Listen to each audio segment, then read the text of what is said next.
Buenos días, Señor. Cada mañana tenemos una nueva oportunidad para comenzar de nuevo, para poner en orden nuestras vidas y conectarnos con nuestro Creador.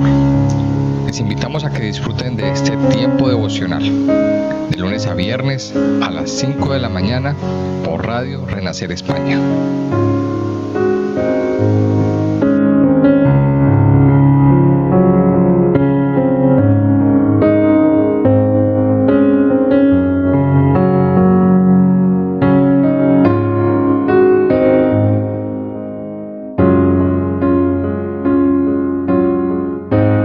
Muy buenos días, sean todos bienvenidos nuevamente a este tiempo devocional, este tiempo de meditación en la palabra de Dios, este tiempo donde iniciamos nuestro día adorándolo, donde iniciamos nuestro día hablando con Dios, hablando con nuestro Creador.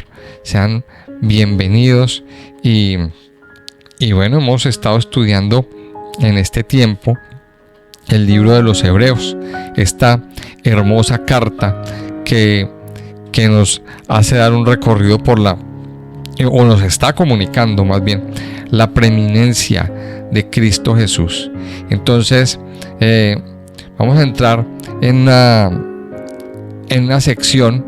Hemos venido estudiando, porque lo que nos dice la carta a los Hebreos nos está hablando de Cristo, de la superioridad de Cristo en todos los niveles, de la superioridad de Cristo por encima de los ángeles, por encima de Moisés, por encima de Adán, por encima del sumo sacerdote. Y vamos a entrar aquí en una sección en la que creemos que el escritor pues demostró mucha preocupación por sus lectores, por su estado, por su nivel espiritual, por el crecimiento espiritual que tenían. De hecho, les hace una exhortación, una advertencia. Les dice que la palabra de Dios, pues que estas palabras es para los que han alcanzado madurez. Y sí, es verdad. Dice que cosas que solo se entienden o solo la entienden corazones maduros, corazones que han madurado en el Señor y que tienen ese nivel de madurez. Y cada día el Señor nos va llevando a nuevas revelaciones. Cada día el Señor nos va llevando a nuevas cosas en el Señor. Y mire, y esas nuevas revelaciones, Dios nos las presenta, Dios nos las pone por delante y espera que nosotros reaccionemos con madurez. Espera que nuestro corazón esté maduro para entender y sobre todo para entender que estas revelaciones nos tienen que llevar a tomar decisiones firmes en el Señor. Y qué bonito que esta palabra caiga en corazones maduros. No sé cómo estará su corazón, pero ya usted pregúntele al Señor y póngase de acuerdo con el Señor. Es la invitación que yo le hago. Si usted no se siente en una madurez espiritual, pues hable con Dios, dígale: Señor, yo quiero tener esa madurez, yo quiero experimentar esa madurez en mi vida.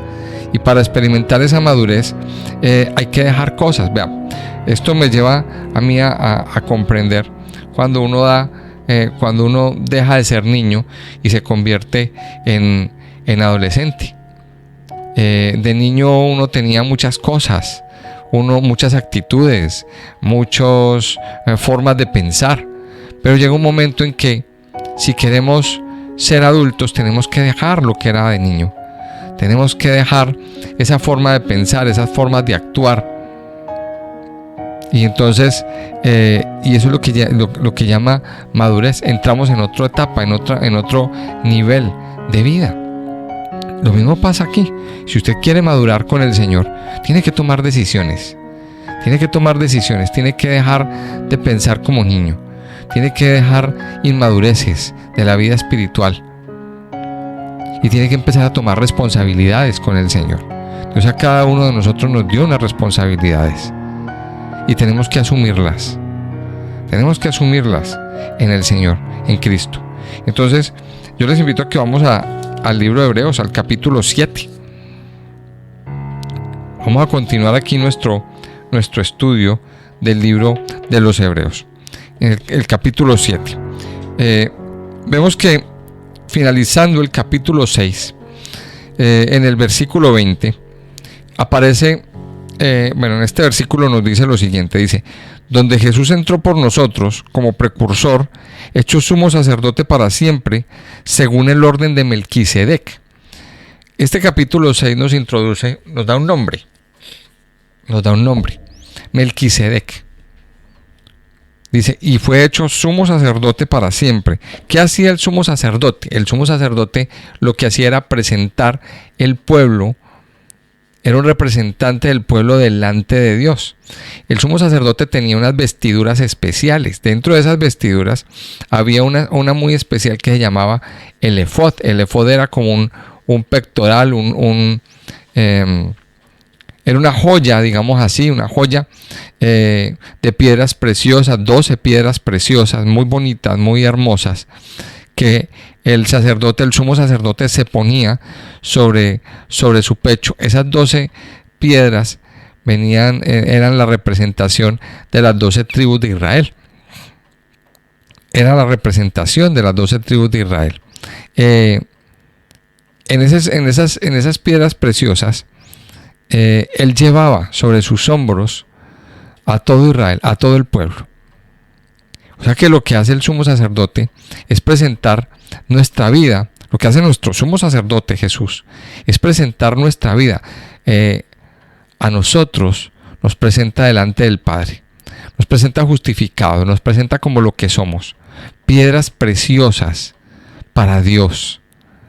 Mire qué bonito y qué especial esto. Dice que Jesús es el sumo sacerdote. Dice, hecho sumo sacerdote para siempre, según el orden de Melquisedec. ¿Quién fue Melquisedec? Es la gran pregunta.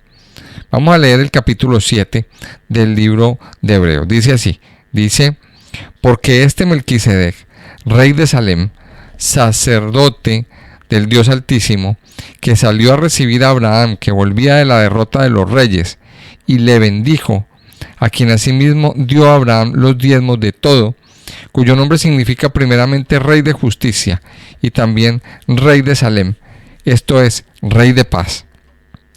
Sin padre, sin madre, sin genealogía, que ni tiene principio de días, ni fin de vida, sino hecho semejante al Hijo de Dios, permanece sacerdote para siempre. Considerad pues cuán grande era este, a quien aún Abraham el patriarca dio diezmos del botín. Ciertamente los que de entre los hijos de Leví reciben el sacerdocio tienen mandamiento de tomar del pueblo los diezmos según la ley, es decir, de sus hermanos, aunque estos también hayan salido de los lomos de Abraham. Pero aquel cuya genealogía no es contada de entre ellos, tomó de Abraham los diezmos y bendijo al que tenía las promesas. Y sin discusión alguna, el menor es bendecido por el mayor. Y aquí ciertamente reciben los diezmos hombres mortales, pero allí uno de quien se da testimonio de que viene. Y por decirlo así, en Abraham pagó el diezmo también Leví, que recibe los diezmos, porque aún estaba en los lomos de su padre cuando Melquisedec le salió al encuentro. Si pues la perfección fuera por el sacerdocio levítico, y ahora entre paréntesis, porque bajo él recibió el pueblo la ley, cierra paréntesis, ¿qué necesidad habría aún de que se levantase otro sacerdote según el orden de Melquisedec y que no fuese llamado según el orden de Aarón? Porque cambiado el sacerdocio, necesario es que haya también cambio de ley. Y aquel de quien se dice esto es de otra tribu, de la cual nadie sirvió al altar. Porque manifiesto es que nuestro Señor vino de la tribu de Judá, de la cual nada habló Moisés tocante al sacerdocio.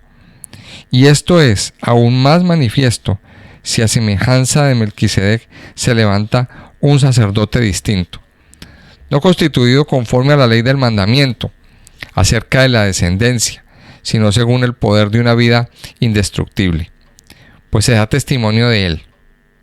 Tú eres sacerdote para siempre, según el orden de Melquisedec. Queda pues abrogado el mandamiento anterior, a causa de su debilidad e ineficacia.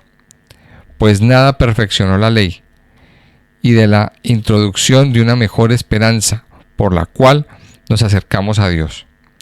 Y esto no fue hecho sin juramento, porque los otros ciertamente sin juramento fueron hechos sacerdotes, pero este con el juramento del que le dijo: juró el Señor y no se arrepentirá, tú eres sacerdote para siempre, según el orden de Melquisedec. Miremos aquí todas las cosas que nos está hablando la palabra de Dios. Y sigue diciendo el verso 22, dice: por tanto Jesús es hecho fiador de un mejor pacto, y los otros sacerdotes llegaron a ser muchos, debido a que por la muerte no podían continuar. Mas este, por cuanto permanece para siempre, tiene un sacerdocio inmutable, por lo cual puede también salvar perpetuamente a los que por él se acercan a Dios, viviendo siempre para interceder por ellos. Porque tal sumo sacerdote nos convenía, santo, inocente, sin mancha, apartado de los pecadores y hecho más sublime que los cielos, que no tiene necesidad cada día, como aquellos sumos sacerdotes, de ofrecer primero sacrificios por sus propios pecados y luego por los del pueblo, porque esto lo hizo una vez para siempre, ofreciéndose a sí mismo. Porque la ley constituye sumos sacerdotes a débiles hombres, pero la palabra del juramento, posterior a la ley, al Hijo, hecho perfecto para siempre. Miremos entonces que aquí nos está mostrando un personaje un poco misterioso, Melquisedec. ¿Quién es Melquisedec? Bueno, la Biblia está llena de personajes misteriosos. Este es uno de ellos. Un personaje que solo es mencionado en la Biblia 2 veces. Y no nos dice, no nos habla acerca de su origen, no nos habla quién es el papá, quién es la mamá, dónde vivió, dónde murió. Tenemos muy pocos datos. Hay varios personajes en la Biblia, como les digo, que son muy misteriosos, y este es uno de ellos. Este misterioso personaje pues solamente aparece, como les digo, en 2 lugares del Antiguo Testamento, en Génesis 14 y en el Salmo 110. Aunque Melquisedec era un gentil, Melquisedec adoraba al verdadero Dios. Ahora, además de ser sacerdote, era también rey. Y esto es una cualidad un poquito particular, porque pocos tienen estas 2 cualidades juntas, o estos 2 oficios juntos. Los judíos, por ejemplo, nunca habrían permitido que ambos oficios fueran ejercidos por la misma persona. Ahora, Hebreos, ¿qué nos demuestra? Nos demuestra que el sacerdocio de Melquisedec era un sacerdocio superior al de Aarón. Entonces aquí nos cuenta la historia en los primeros versículos del capítulo 7. Dice que Melquisedec, rey de Salem, sacerdote del Dios Altísimo, del Elión, nos está hablando aquí de este nombre precioso de Dios, del Elión, que un día se los entraré a explicárselos. Dice que salió a recibir a Abraham, que volvía de la derrota de los reyes. Recordemos que aquí a Abraham le sucedió algo bien particular. Él se fue a rescatar a su sobrino. Su sobrino Lot estaba en Sodoma y Gomorra y se vio envuelto en una guerra entre 2 bandos. O sea, en el medio del fuego cruzado. Por estar allí, perteneciente en ese territorio, una serie de reyes vinieron en guerra contra el rey de Sodoma y otros compañeros de él, otros aliados, y se hizo una guerra y el rey de Sodoma perdieron y pues Lot fue tomado como prisionero de guerra, y Abraham va a rescatarlo. Abraham va allá en medio de la prisión con unos aliados, unos compañeros de él, van y rescatan a su sobrino. Y él tiene una victoria ahí en medio de eso, una pequeña victoria. Y dice que cuando salía de esa victoria, salió a recibirlo este hombre rey de Salem. Dice, rey de Salem y sacerdote del Dios Altísimo. O sea que este hombre era un temeroso de Dios. Dice que salió a recibir a Abraham, que volvía de la derrota de los reyes, y le bendijo. Mire qué particular esto. Dios ya había bendecido a Abraham, pero sin embargo, este hombre bendice al que es bendecido. ¿Se acuerdan que Dios le había dicho a Abraham en Génesis 12: bendeciré a los que te bendijeren y maldeciré a los que te maldijeren. Entonces este hombre viene y le bendice. Dice que Abraham le dio los diezmos de todo. O sea, fue tan fuerte el impacto, fue tan fuerte este encuentro que tuvo Abraham con este hombre, que le soltó sus diezmos. O sea, ¿qué vio Abraham en Melquisedec? Esa es la pregunta. ¿Qué vio Abraham en este hombre?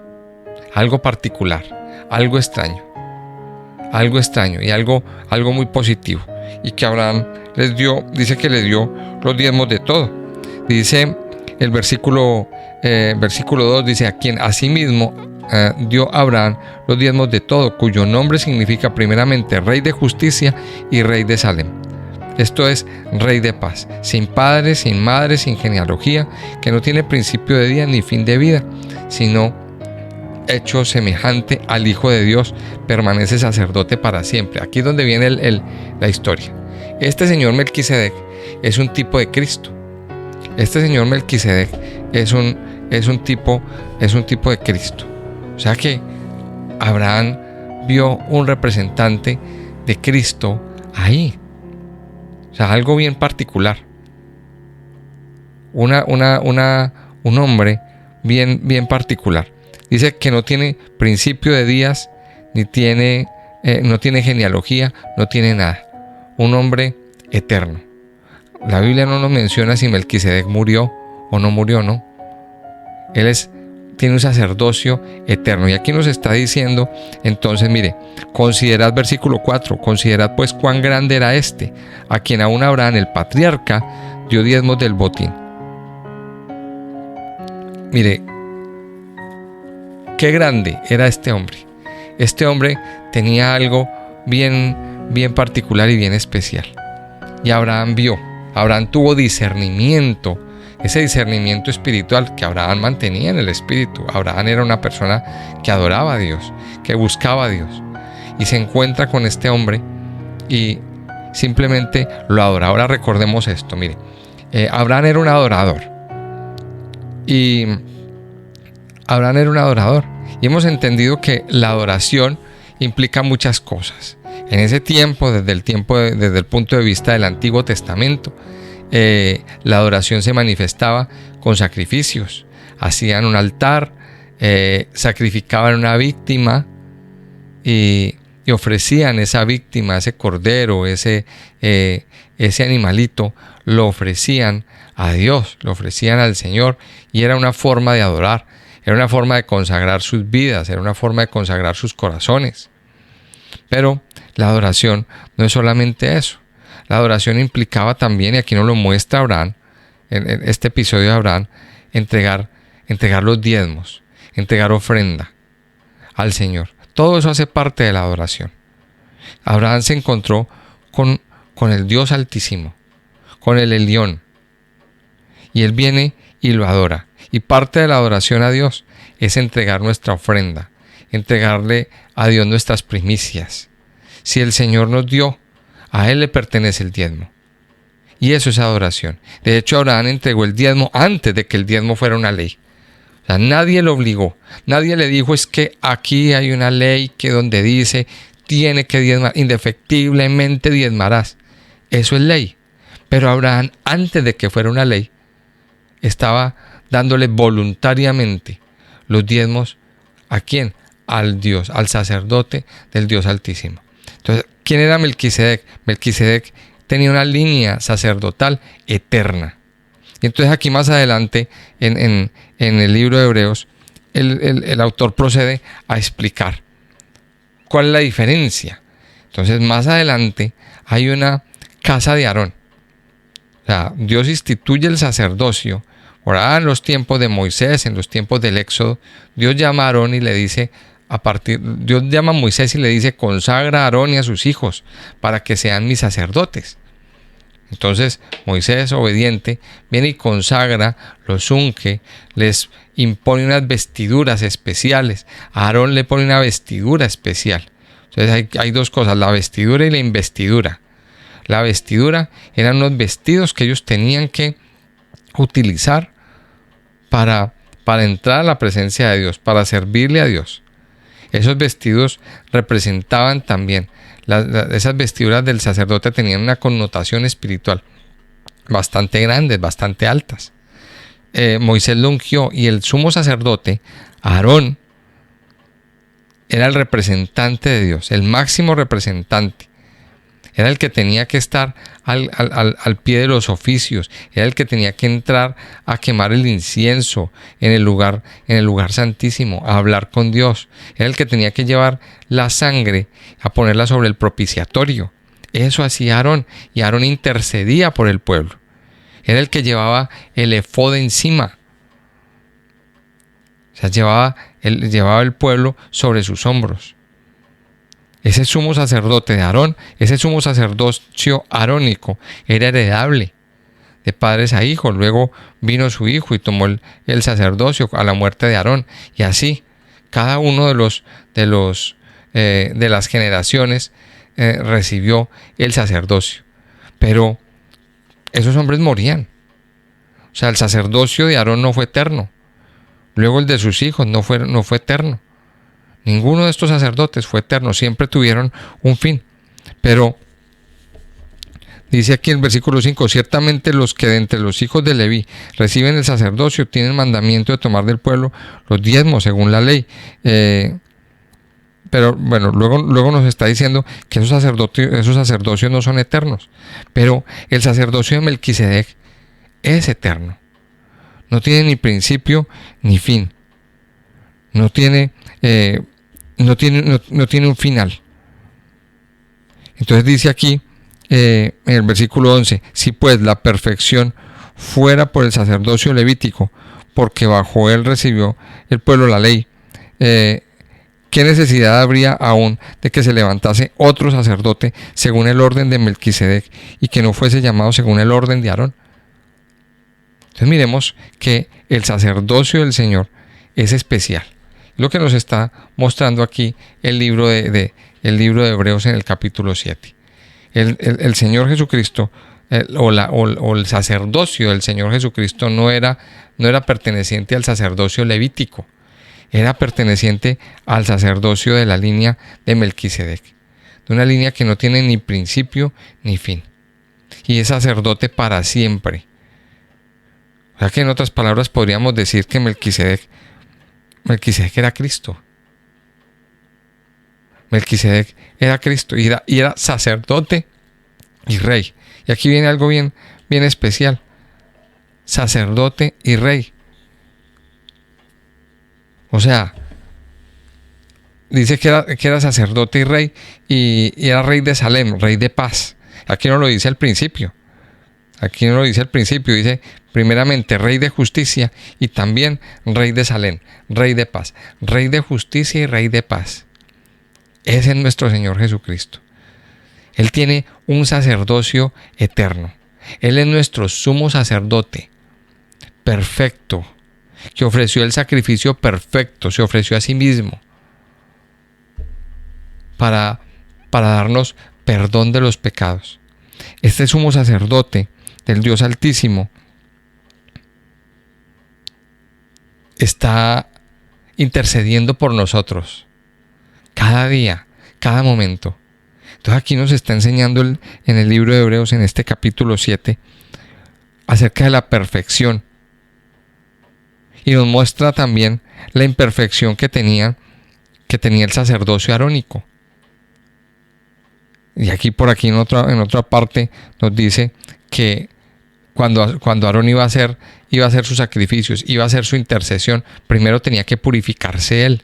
Primero tenía que hacer un sacrificio por él, por su familia, por sus hijos, antes de hacer la expiación, antes de venir a presentar el sacrificio por el pueblo.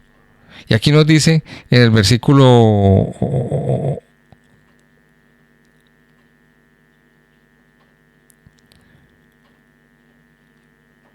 el versículo 18 dice: y queda pues abrogado el mandamiento anterior a causa de su debilidad e ineficacia, porque Aarón era débil.